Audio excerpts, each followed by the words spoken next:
Good morning, students. Today we are going to start the chapter Judiciary. Okay. In this chapter, we are going to study about the structure of the courts in India. What is the structure of courts in India? In India, the judicial system is integrated, or we can say that in India has an integrated judiciary system. What integrated judiciary system means? It means that all the courts are integrated from the bottom to top.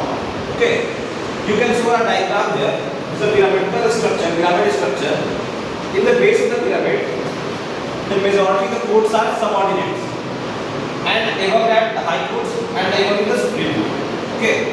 This pyramid structure shows that the integrated structure of the judicial system, they all are integrated. What it means? Integrated judicial system means that the decision taken by the higher courts. What are the higher courts? These two. The Supreme Court and the High Courts are considered as the higher court. The decisions taken by the higher courts, Supreme Court plus High Courts, are binding on all lower courts.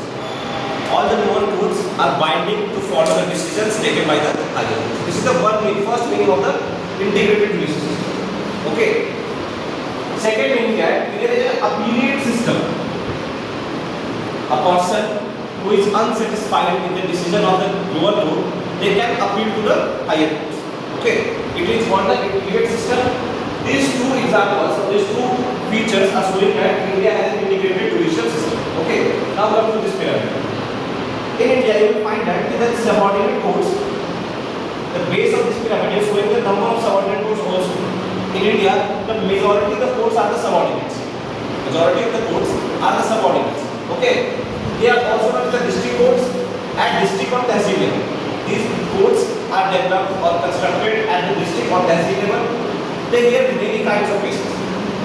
In the next class, we will discuss about the types of cases, the criminal cases, civil cases, and a lot of like. Then I will discuss. So in the subordinate courts, the judges hear many kinds of cases.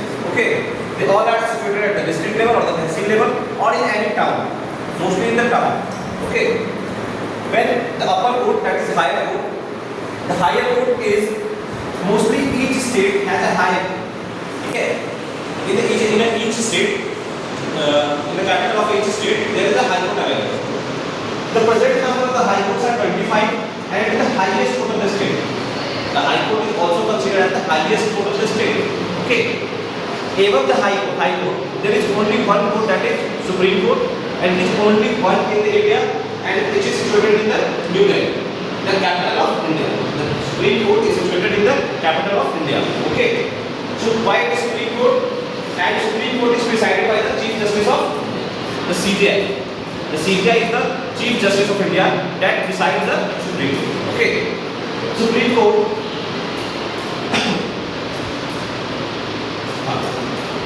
You will find when we read about the history, we will find that in the ancient time or in the modern history, the first established high courts are these three courts that are established in the different presidencies: the Kolkata presidencies, Bombay presidencies, and Madras presidency. These three high courts are established first in India. Then after, you will find that the High Court of Delhi was established in the 1966. As you know that there are 28 states. But here the number of courts, high courts are 25, and there are also 8 union territories. If we are saying that each state has a court, so the number of high courts should be at least 28. But the number of high courts is only available 25. What it means? It means that most of the states has one, but very few of them have a common high court. Two states have a common high court. Here I give some example that the Punjab and Haryana, these are two states, they have a common high court. It is in Chandigarh. Then you find that there are 4 states of Northeast, Assam, Nagaland, Mizoram, and Arunachal Pradesh. They have a common high court, that is Guwahati. That is situated in the Guwahati. Okay, is it clear? Now come to this system again. Appeals, what it means? Suppose that a person is going under trial. Trial means the judgment trial is that a person is treating in the courts on any charge. So when a person is under trial in the subordinate courts, and the judge passed his judgment. But the people are not satisfied, or the person is not satisfied by the judgment of the judge of the subordinate court, then he can appeal. Okay, here I get that.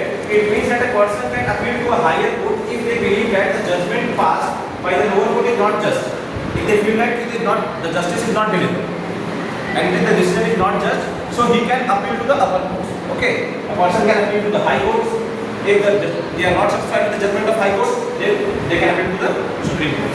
This system is also showing that India has an integrated judicial system. Here, an example is quoted that a case which is going from the lower court to the Supreme Court. The case of State Delhi Administration versus Lakshman Kumar and others, 1985. The case is of 1985. This case is of a case of dowry. Lakshman Kumar, his wife, the story is mentioned, the case is mentioned in your book. The name of the wife is Sudha. The whole family of Lakshman Kumar, his mother and his brother, killed her wife by burn. Sudha died by burn. So they appealed in the lower court. The crime is starting in the lower court, and the lower court made a judgment of the imprisonment of these all three.